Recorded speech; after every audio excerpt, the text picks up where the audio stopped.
नमस्ते। अहिलेको बसाइमा मुन्धुमको चर्चा परिचर्चा हामी गर्नेछौँ। मुन्धुम के हो भन्ने प्रश्नमा सदियौं वर्ष अगाडिका पूर्व पुस्ता जिजुबाजे र बाजेहरूले आफ्नो क्षेत्र अधिकारभित्रभिर विभिन्न सिद्धान्त क्षेत्र र विधागत थुथुरी वेद सामवेद को अस्तित्व पहिचान दिँदै व्याख्या विश्लेषण उच्चारण गर्दै आएको वेद नै लिम्बू जातिहरूको मुन्धुम हो भन्दा अत्युक्ति नहोला। त्यही वेद मुन्धुमलाई विशेष आधार मानेर पछिल्लो पुस्ताले केही परिवर्तन परिमार्जित गरी संरक्षण समर्थन गर्दै आएको सर्वविदितै छ।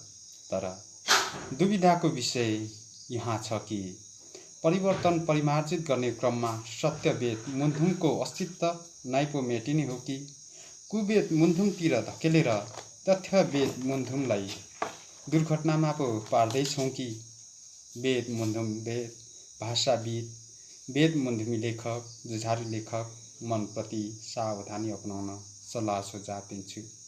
सत्य जे छ लिम्बू समुदायमा त्यही कुरालाई प्रस्तुत गरौँ। वेद मुन्धुम प्रयोगले भाषा सहित मुन्धुमको विकास हुन्छ। हस्त। धन्यवाद।